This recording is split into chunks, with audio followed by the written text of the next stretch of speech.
right.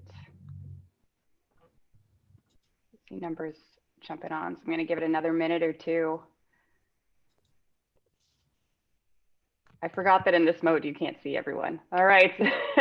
Good morning to our downtown stakeholders. My name is Holly Masick. I'm the Executive Director of the Rochester Downtown Alliance, and this is our Q4 stakeholder meeting.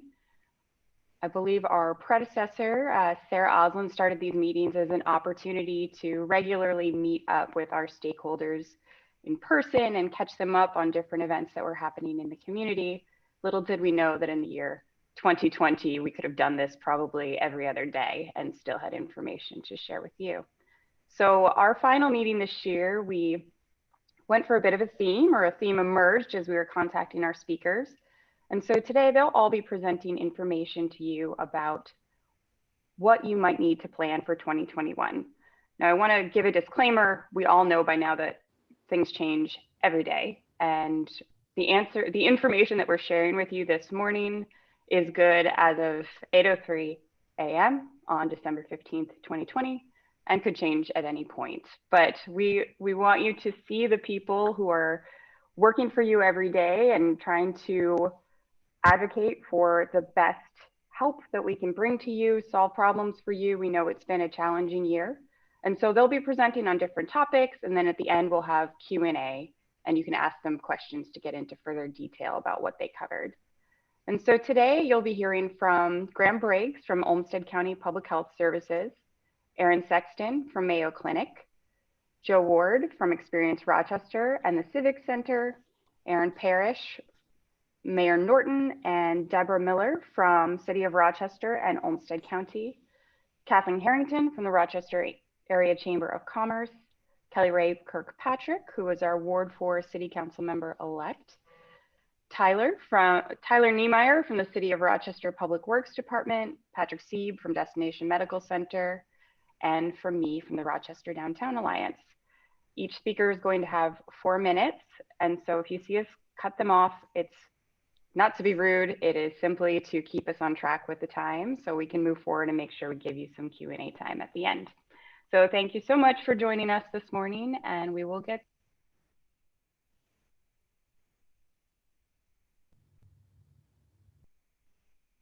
You went on mute, Holly. I know, sorry, we'll get started with Graham. Thanks, Holly. Thanks for the introduction. Hopefully I'm unmuted for everybody, but this mute thing has become one of the themes of 2020, I think, that we'll all remember. So I'm gonna make the most of my 4 minutes here.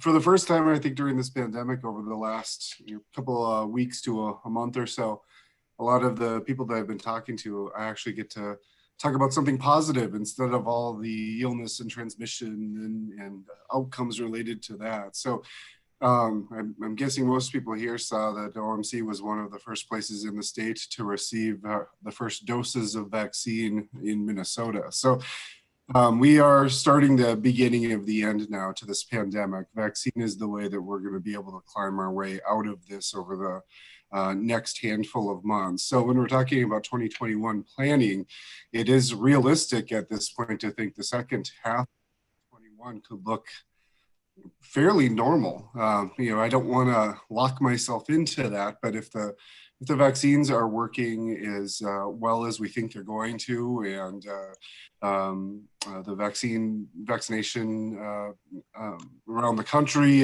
goes fairly smoothly, I think we're going to see healthcare workers and long-term care residents here vaccinated just over the next couple of weeks. But after that, we'll move into what people are calling a tier 1B. That's going to be essential workers and things like that. So we're talking about cops and firefighters and teachers and things.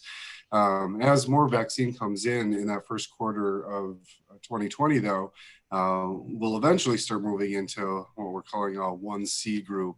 That's older adults and people with underlying health conditions. After that, we really start moving into the general public, and we're probably looking at April-ish if all goes according to plan there. I think everybody that's watching the news now knows of Pfizer's vaccine and has heard of the company Moderna for the first time. But I think everybody's familiar with Johnson & Johnson. They're a powerhouse in this field, including with vaccines. And so while they've got a more traditional vaccine in the pipeline, it's taking a little bit longer to set it up. They're on track to look at getting approval for usage probably in late March or early April.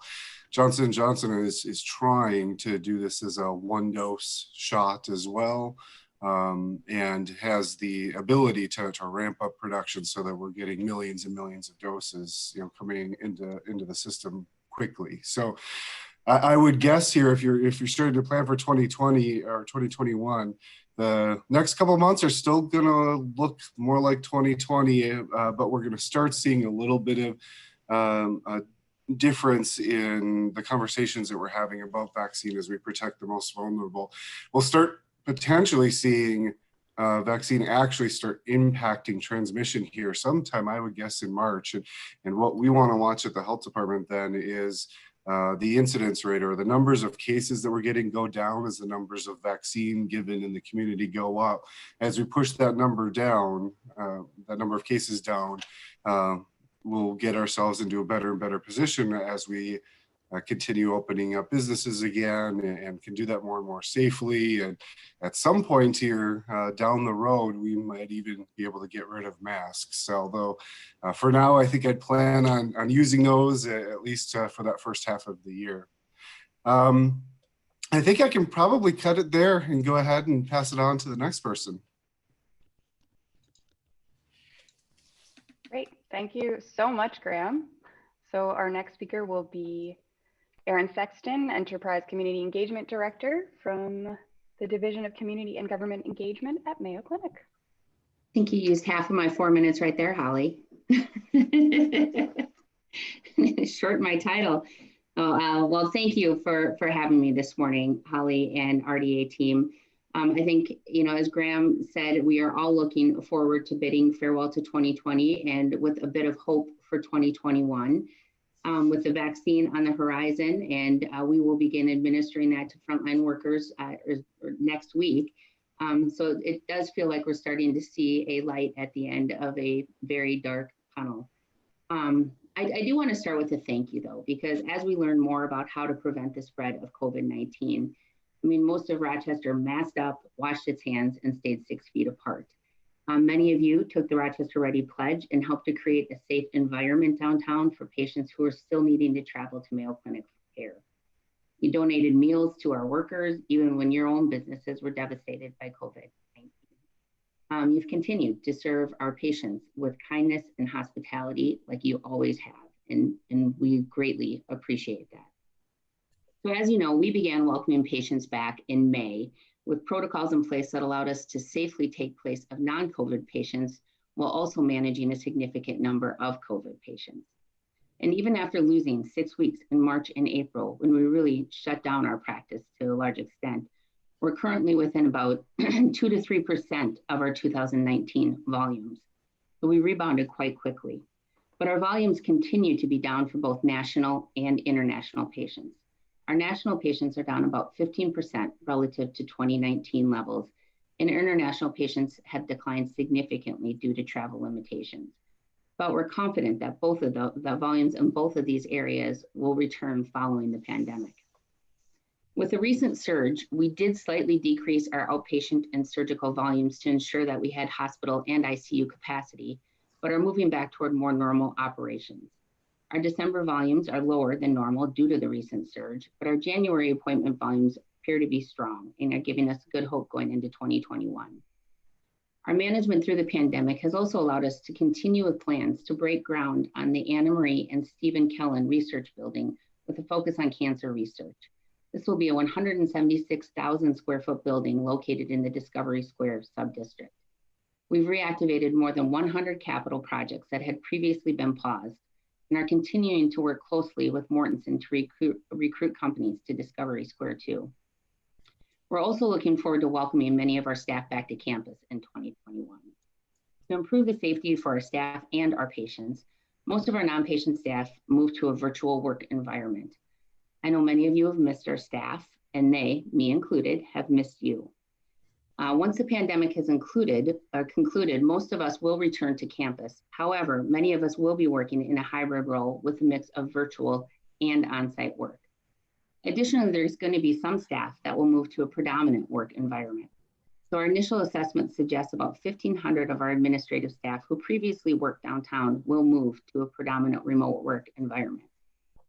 And we do understand the prospect of fewer staff in downtown adds to an already stressful environment for you. But for context, in 2019, we had 38,300 staff in Rochester. And to date in 2020, we have 39,300 with more than 20,000 of those working downtown. There will continue to be a significant staff presence in downtown Rochester.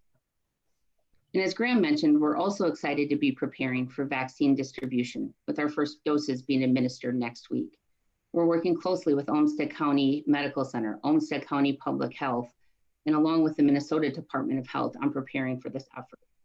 As with anything new, we expect there's going to be questions and even some hesitancy around the vaccine. Please take time to read information from trusted sources. Mayo Clinic has great information. Olmsted Medical Center, OMC, and Olmsted County Public Health are all great resources.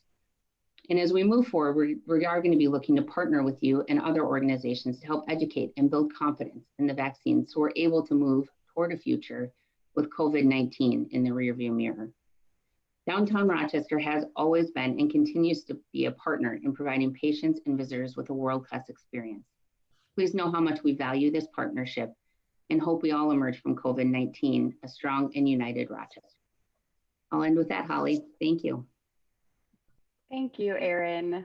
I appreciate that message, and we appreciate the information that you shared. And all right, with that, we'll move on to Joe Ward, the president of the Rochester Civic Center. Good morning. I'm here to represent the Experience Rochester Convention and Visitors Bureau, as well as our combined organization with the Mayo Civic Center. Obviously, like many of you, this year has been absolutely devastating, particularly, for our hospitality industry, our retail industry. And so our hearts are with you. We certainly feel the brunt of that as our building closed, I believe it was on March 13th, a short few days after we had hosted a meeting planner reception to show off the new capabilities of our refined organization. Due to our funding model, where half of our budget depends on the Civic Center money coming in, we have been extremely impacted as well. But that being said, we are hopeful now that you hear Mr. Briggs and other folks and talk about the vaccine rolling out. And we are seeing that kind of communication.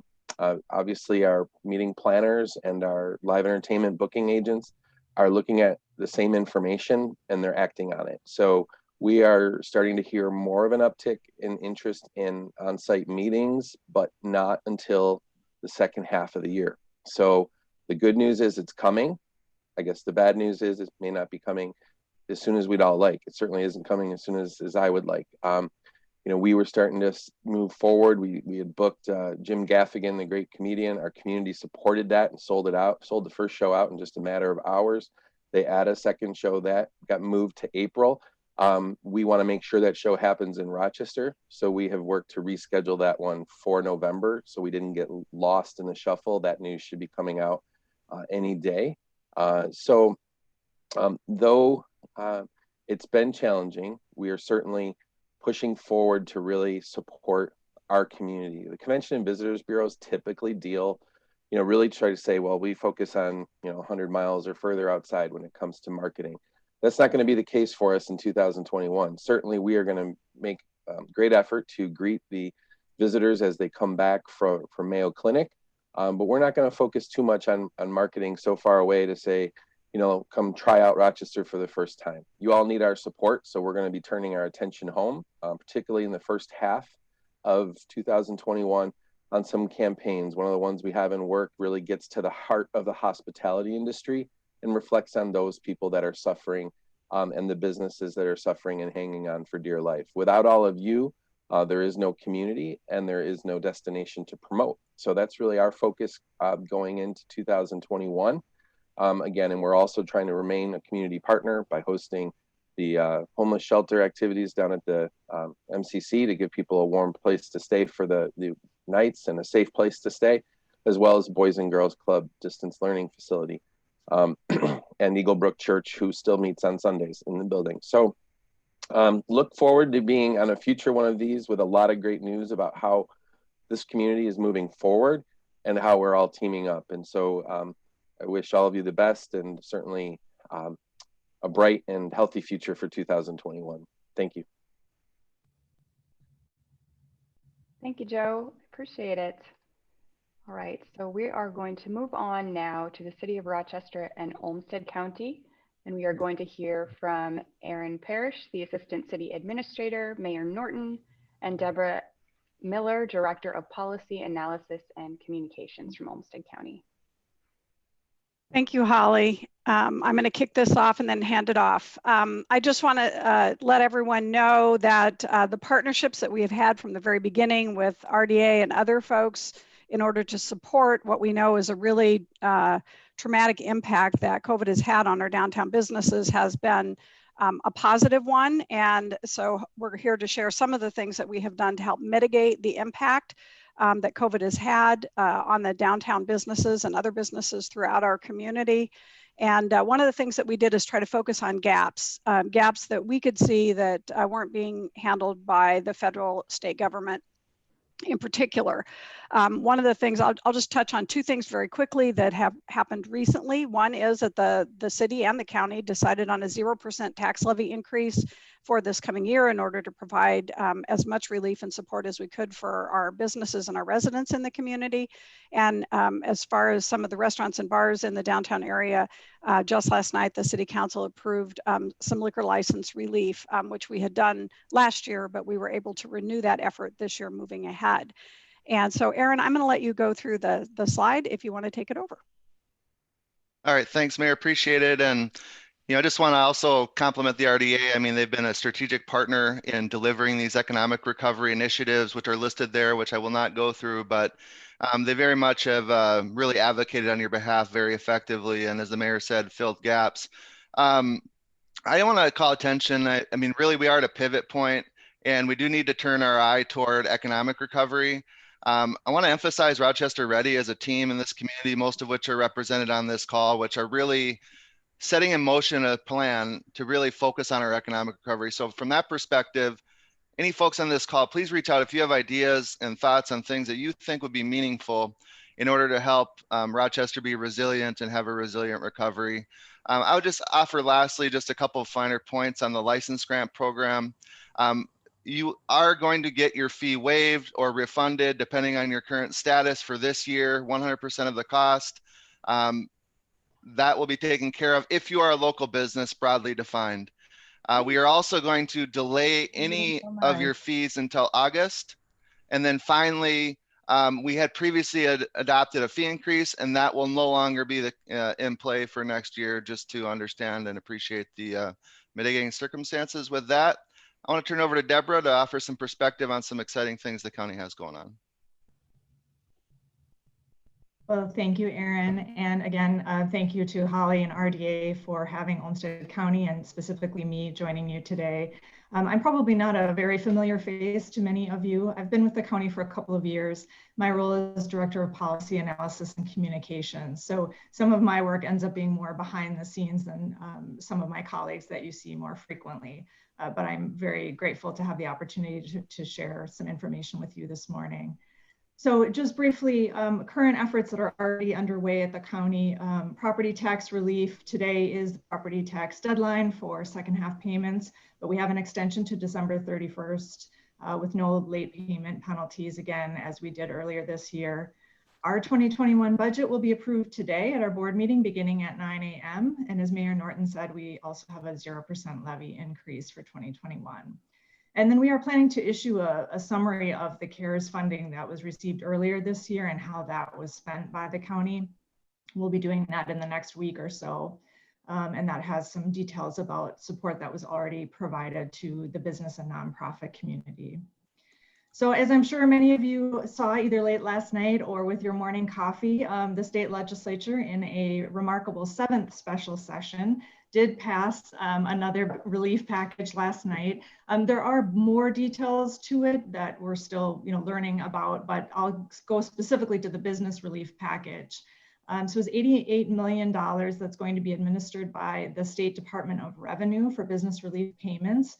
And you can see some of the details there and the requirements that you have to have experienced at least a 30% sales decline since 2019, and then the payment information. There's also a second section which is going to be administered by deed, $14 million. That's specific to movie theater and convention center grants, and you can see some of those details listed there. And then finally, there is $114.8 million that will be distributed to county for all other impacted businesses and as a safety net program. So what we know about Olmsted County is that we are slated to receive $3.09 million for business grants. There is an additional amount that is for administration of the program, so you might see a slightly higher amount noted, but that's the amount that is available for distribution. So this includes other industries that are directly or indirectly affected by the emergency orders to close or limit business, but it does not preclude businesses that receive funding from those two state entities, deed or Department of Revenue. It does not exclude them from also being eligible for county related funds. So it is the ultimate responsibility of the county to choose the recipients and the amounts. We do know at this time that both READY and the Rochester Area Foundation have agreed to once again partner with the county on this process. We don't have a lot of details, of course, this just emerged late last night, but you can expect to hear more information about that very soon, and that will be once again working with partners. And then again, in terms of parameters, the funds must be used for costs incurred due to COVID-19, of course, and then the business must be located in the county and in good standing with the Department of Revenue. And then funds that are not used by March 15th will be returned to the general fund. So that's what we know at this time. I know that Wilfredo Roman Catala, who is our Chief Financial Officer, will also be doing a similar update with a little more detail at our board meeting at 9 a.m. today. And then certainly we'll have more information in the coming days and weeks, I'm sure, in press release format and on our website. So I will close there, but again, thank you for this opportunity. Thank you so much. And Debra, it's nice to meet you virtually. And so we'll move on now to Kathleen Harrington, who is the president of the Rochester Area Chamber of Commerce.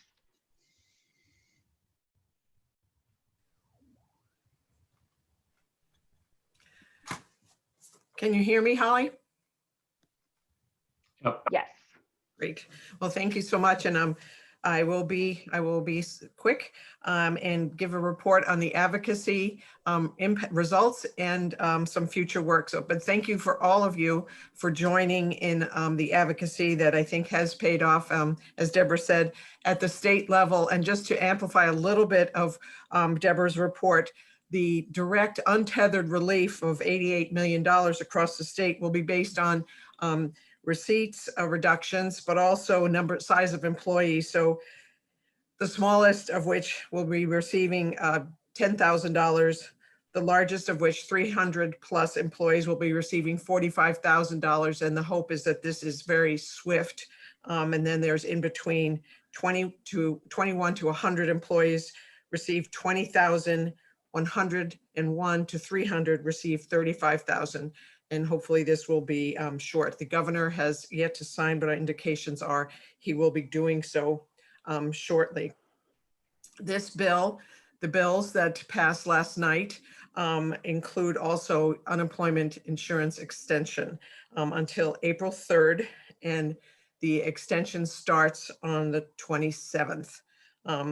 So I just want to let people know that. And for those of you who have had high school students among your employees, please encourage them to apply for unemployment insurance. There was a court case that turned that around, and now high school students are eligible for UI. So some other good news, I think, on the horizon is what's happening at the federal government level. And I'm a glass half full girl. So I take this as good news. As you know, the House passed its relief bill a while back, but there were significant differences with the Senate. yesterday, the Senate bipartisan group passed or introduced 2 bills separating out the real controversial areas. So indications are that there is some hope that this will be put on the floor. These 2 bills will be put on the floor of the Senate and hopefully get to conference. The 2 bills are divided into the bills. 2 bills are, one is direct relief, and this other one is funding to state and local government and a liability shield for employers. The funding for state and local government and the liability shield are very, very controversial. So the bipartisan group decided, let's separate it out. So if let's hope that we can get everything done, but at least let's get the direct relief to businesses, communities for housing, food shortage, education, and money for healthcare workers.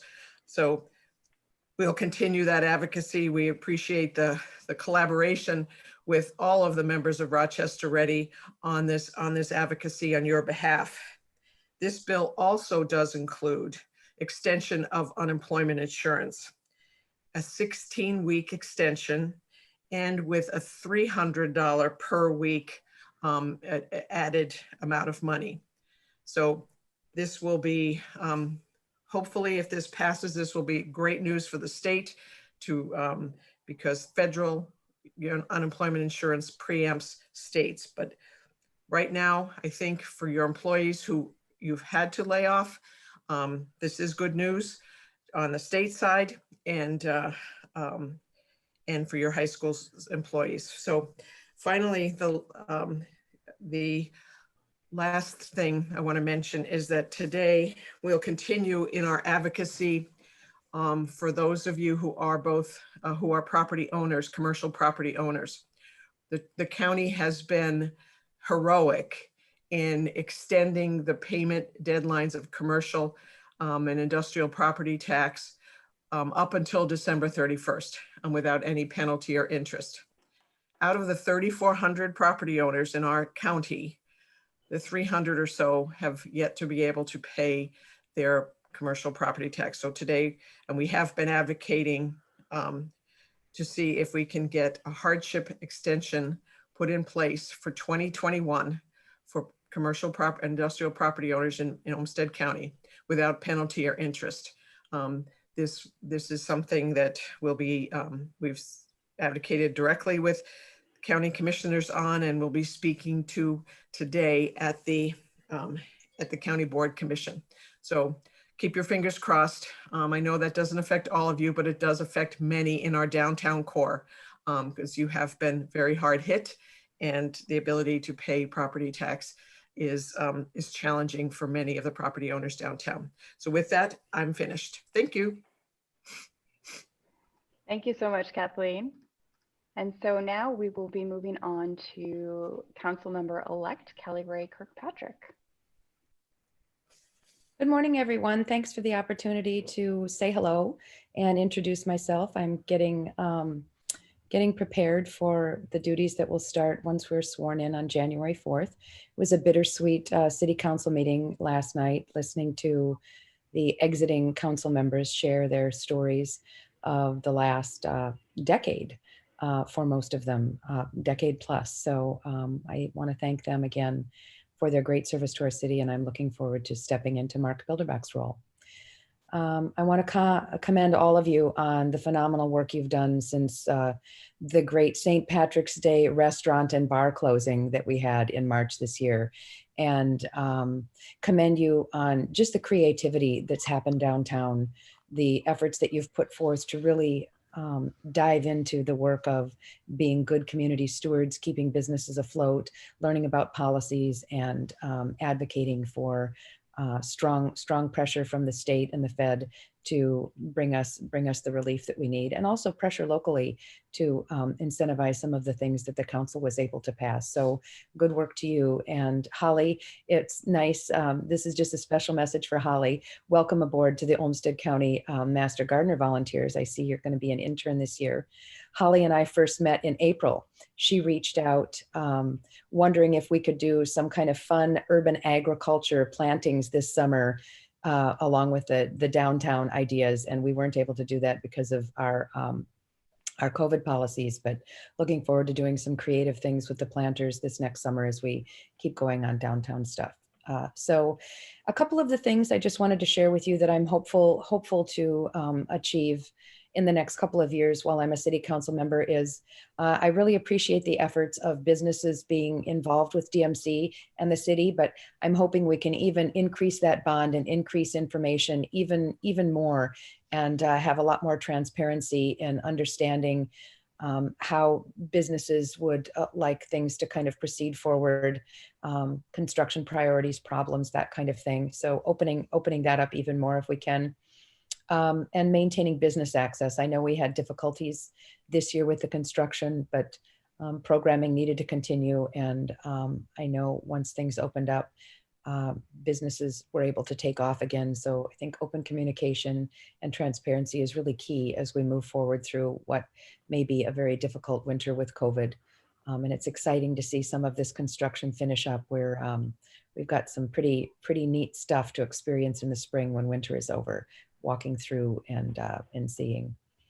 And as people have mentioned, the new relief bill was passed, so I'm very thankful for that, getting those authorized monies to come locally.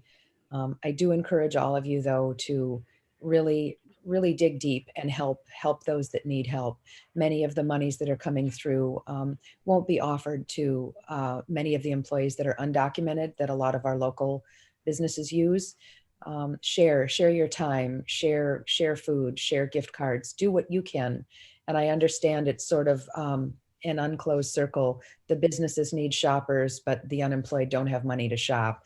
And that's kind of a double-edged sword that we're experiencing. So if you can, please help out those independently owned local businesses, because as you know, that money does stay here in our community.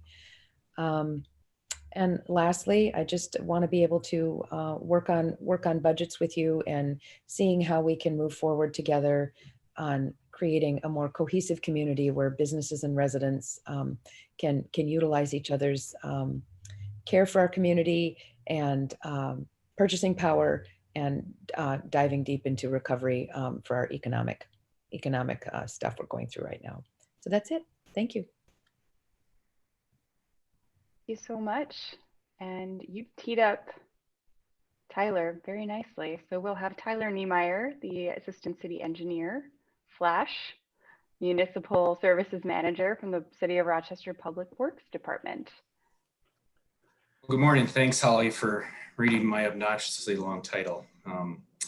Yeah, again, Kelly did tee me up well here. I'm here to speak on behalf of Public Works and some of the infrastructure projects that are in the works for 2021.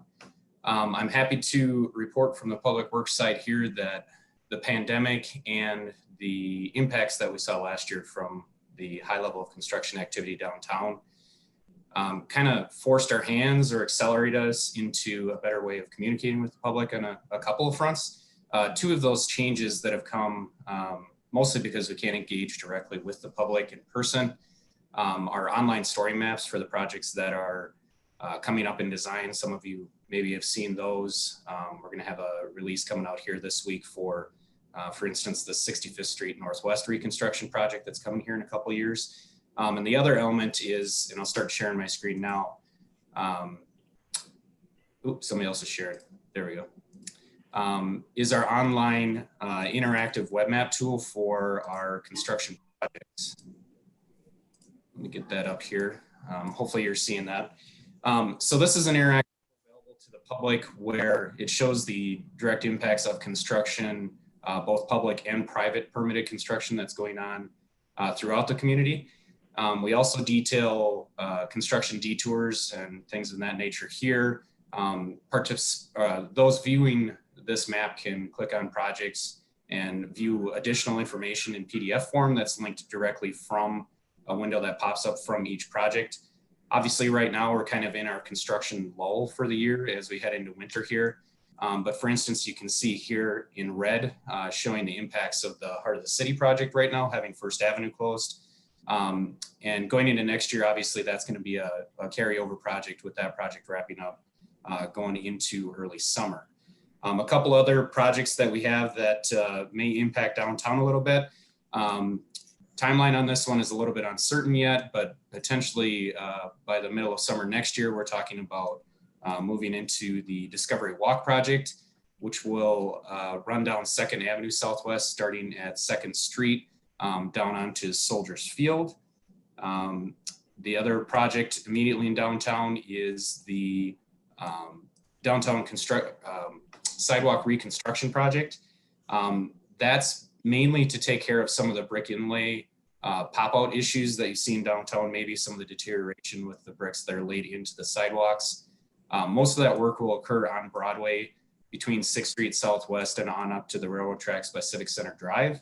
We're still scoping that project to see how our funding lines up with how much of that sidewalk can be fixed up downtown. And timeline's a little uncertain on that one too. You guys will hear a lot of that out of me here in the next minute or two. We're still trying to program stuff through the winter here and figure out how all of these projects work together timing wise, so more to come on that. Another project that is still part of the conversation is North Broadway reconstruction project. Many of you have probably heard that kicked about here for the last at least 3 or 4 years. That project was delayed last year after bids came in too high to proceed with that project. We're engaging with the chamber and the businesses along that corridor later this week to discuss timing on that project. It could potentially go this next construction season, but we want to get more feedback from those on the corridor, whether that's a good idea to advance that project at this point. If not, it would proceed the following construction season in 2022 is our aim. Getting a little bit outside of downtown, but still potentially some impact. Those of you that have been down Elton Hills Drive recently, frankly, for the last year to year and a half, have seen all of the Jersey barriers placed on the Elton Hills Bridge. As many of you probably know, further evaluation of that bridge has moved us into considering reconstruction. Actually, I should say proceeding with reconstruction of that bridge. Design is nearly complete, and this coming construction season, that bridge will be closed, demolished, and replaced. So there will be a detour off of Elton Hills Drive down 3rd Avenue / West River Parkway. Those headed down from the north from Elton Hills Drive would then take 4th Avenue into downtown and or detour back over onto Broadway once they get down to 14 or 13.5 Street here. The only other one that would have significant impacts potentially to anybody that's concerned with downtown stuff is our 12th and 13th Avenue sanitary sewer and storm sewer replacement project, shown here in the photo. On 12th Avenue, on 12th Avenue, that will run from 1st Street Northwest down to 2nd Street. And then on 12th Avenue, it'll run from 2nd Street Northwest down to 2nd Street Southwest. So those are some of the bigger construction impacts going into next year, at least close to the downtown core. There's obviously other work going on as well, but a lot of that stuff is more on the outskirts of the city. So again, thanks for having us here, and looking forward to any questions you have at the end of the presentation here. All right, thank you so much, Tyler. And we did put the link to that construction map in the chat. If you've never seen it before, it's pretty interesting and has a lot of information if you actually click on the sites themselves with anticipated start and end dates of construction. And I also wanted to invite anyone at the end of this, with whatever time we have left, we'll have open Q&A. So please go ahead and use the Q&A box at the bottom of your window. And with that, we will move on to, yes, Patrick Sieb from Destination Medical Center, currently Director of Economic Development and Placemaking and incoming Director. Thank you, Holly, and everybody involved. I am sharing my screen, and I'm going to count on Lauren to confirm that it's in presentation mode for me. Can't read chat, Lauren, so if you're saying yes, then I will. So thank you. I'm going to do a brief presentation that talks about the work that we all have been doing around planning the work of DMC going forward. Many of you have been a part of our 5-year update to the DMC development plan. Probably one of the most important pieces of work we did during that update was the COVID impact analysis. And again, many of you have seen this report. where we called on HRNA, Economic Development and Advisory Firm, to help us understand what we might expect with COVID. And they leaned on their experiences with other cities through other types of economic shocks to help remind people that there is a cycle that we should expect of the economic shock, the rate of recovery, and the new normal.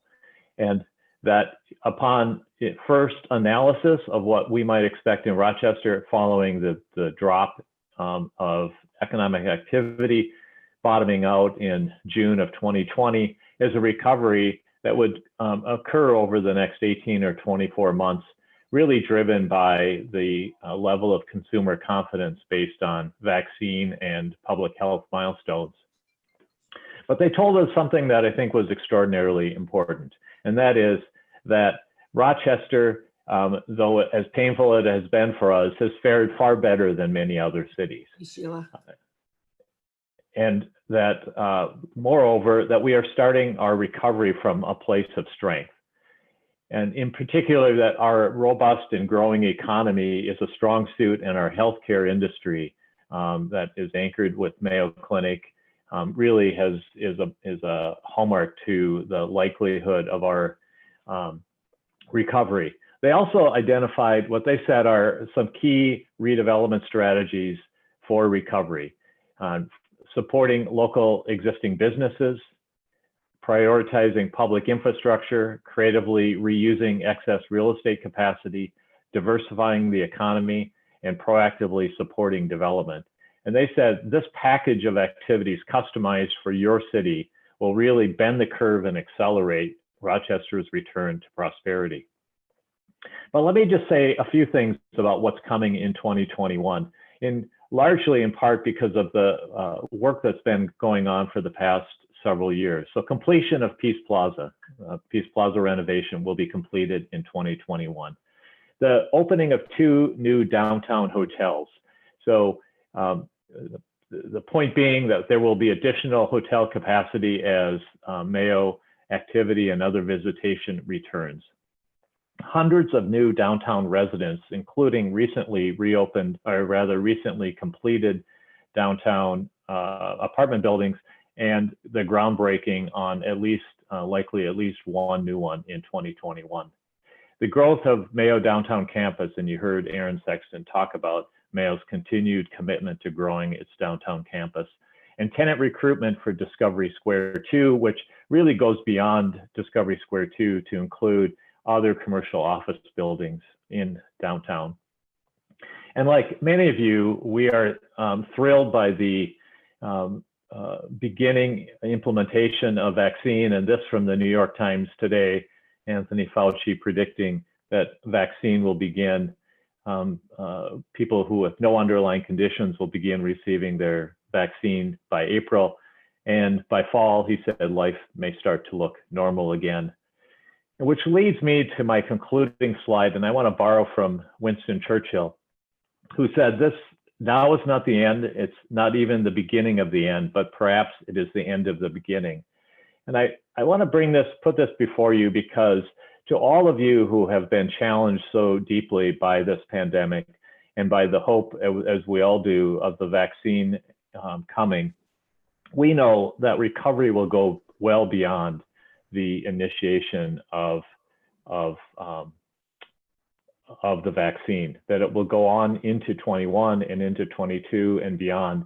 And that perhaps the greatest silver lining that has come out of COVID has been the way in which our community is working together, the collaboration, the innovation we're seeing in our businesses, the recognition of how important our local businesses are to our local economy, and that creates such a unique asset and characteristic of our city, for our city.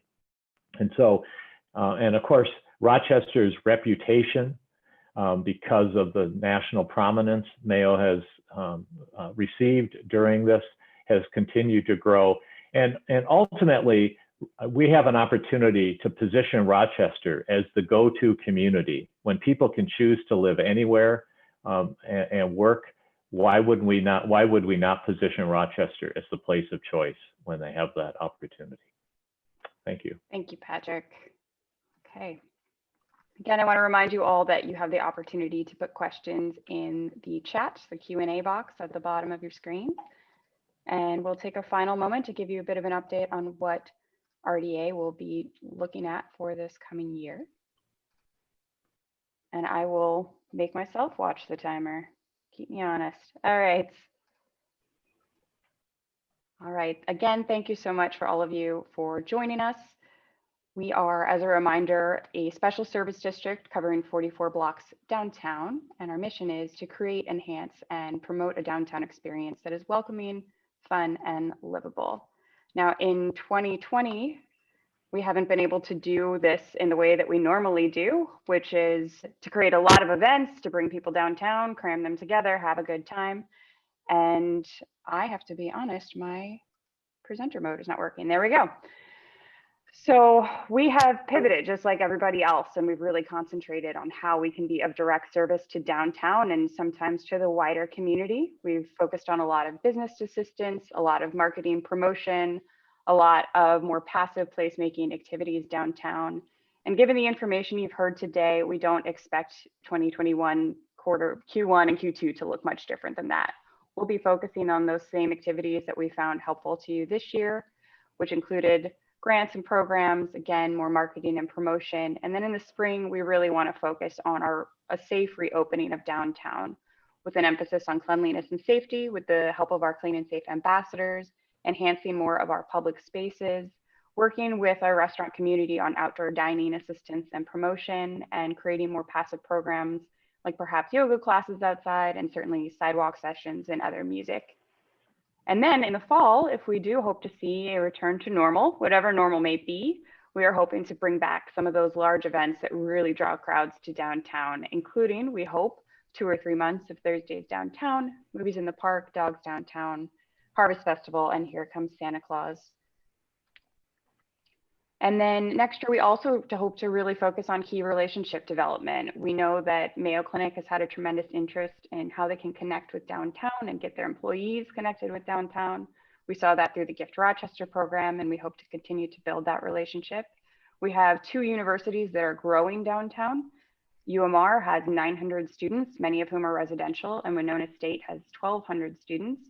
We also have added over 600 residential units to downtown since 2014. And in the census, we'll find out exactly how many people live downtown now, but it really is a neighborhood. And downtown residents tend to spend 7 times more in the course of a year than a downtown employee. So this is an audience we really want to understand and tap into and connect with our business community. And finally, we'd like to understand more about our real estate community. And as we're looking at bringing in new businesses to downtown and supporting the existing businesses downtown, how are we working together to really create the kind of business district we all want to visit and use? And finally, we're going to be really looking to our stakeholders to guide us, especially in that first quarter. We've worked with you, we've learned things that have been useful, but we really want to continue to respond directly to your needs. So we're hoping to set up a stakeholder planning committee for sometime in January to talk to you about either a marketing project or an event or placemaking project that would be most helpful to you during this period.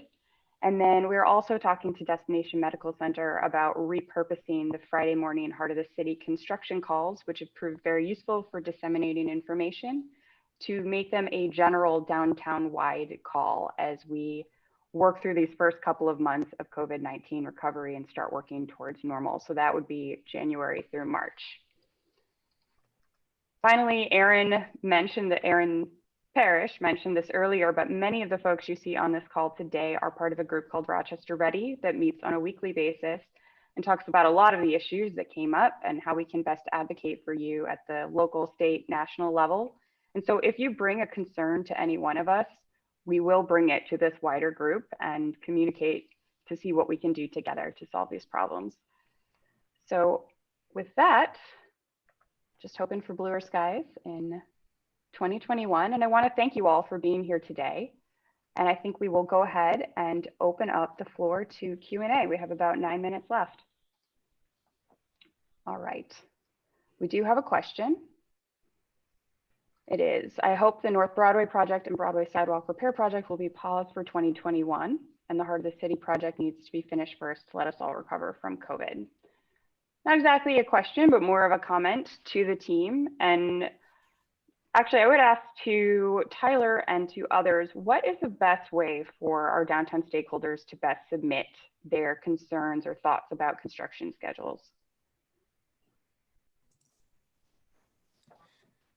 So I would say specifically, like when we're talking about Broadway, we have those engagement opportunities through the chamber, and specifically with those on the corridor coming up for people to provide that direct input. But anytime anybody wants to offer input on schedule or coordination or any upcoming project, myself and Dylan are pretty good. Dylan Dombrowski, our city engineer, are pretty good contacts to share any concerns or thoughts you have, and we're always happy to answer an email or phone call concerning upcoming construction. So I'd encourage you to reach out to us with any of that kind of stuff, as well as if you want to pipe that through Holly, I'm sure she'd be happy to take those concerns to Holly, and I are in pretty regular contact about the things that are coming and trying to make sure that we're not having any more of an adverse impact on downtown than we have to make sure that our infrastructure stays up to the standard we want it to be. So I would say, yeah, just those direct reach outs and or those engagement opportunities. I did hint earlier at the online story maps too for the projects that are in design. That's a great way to engage with us as well. We do offer surveys through those tools for people to offer direct feedback as well. And that's the map that we put in the chat. We do have project specific ones. So like I said, this week we'll have a PSA coming out with some information on a webpage for the 65th Street Northwest project itself, where it provides some more detail and opportunity for feedback too. So I think that's probably going to be our standard going forward for most of our big projects, that will have that interactive tool available in the lead up to the construction of those projects. Great, thank you, Tyler. Would you mind putting the exact location of where people will be able to find those maps in the chat? Yep, I'll work on that right now. Thank you. All right, are there any other questions to the group? Presenters can ask questions too, that's allowed.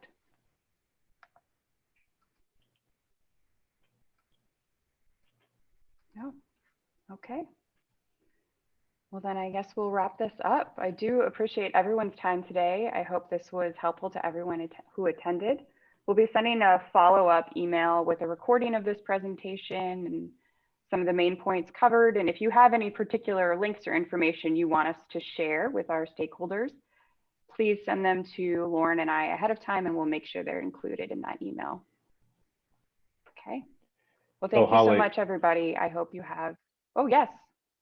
Well, I was just going to say, it looks like Tyler isn't necessarily going to be able to populate the chat with that information you were just asking before you close the Zoom call. So maybe just to get it out via email or some other way, because I think this whole conversation around construction timing, you know, we learned a lot over the past 12 months about how to think about impact and how to adjust and mitigate impact. And I think we want to double down on that conversation in the coming months. So any of those tools, Tyler, that you can make available to people on this call. And I will pass on to our stakeholders. Over the course of the summer, we started trying to really coordinate with the construction teams downtown and send you updates and point you towards that map, screenshots. And if that has proved useful, we will continue to try to do that kind of communication for you. We know it's a lot to keep track of when there are public projects and private projects moving at the same time. And I think it's just important to underscore what Tyler said about North Broadway, that a decision hasn't been made about the timing of that. It's simply a conversation that's happening, and both DMC and the city and RDA have been engaged with with Tyler and the team to talk about pros and cons about schedule for a project that does have to get done at some point. And Hey, Holly, maybe before we close, I see Svar on and just want to thank he and a number of the downtown businesses who brought meals to first responders yesterday. And I know it was greatly appreciated, and just, you know, that show of support for our staff who have been really stretched during this most recent surge is just fantastic. So thank you to Svar and the other downtown businesses who brought that support to our staff. It is greatly appreciated and acknowledged. It's happening at a time that is very difficult for all of you. So thank you for that. thank you all. And Erin, while I have your attention, I did have a question about whether the Gift Rochester store may be offered again next year. Well, we absolutely hope so. And thank you for asking the question. I think that was one of the opportunities. You know, you've all shown so much support to us, and we wanted to find some ways where we could show some support back, and allowing our managers and supervisors to be able to purchase gifts from our downtown businesses was one way we could do that, and are really grateful for Sarah Miller and the great Gift Rochester team who were able to make that possible for us. And so I think it did go very smoothly, and the hope is that we'll be able to offer that again. So thank you for asking. All right. Thank you all for attending. Again, have a great week, great, safe, healthy holidays, and we will see you all in 2021. Thank you, Holly. Bye. Thanks, Bye, all. everyone else. Everyone. Thank you. Bye-bye.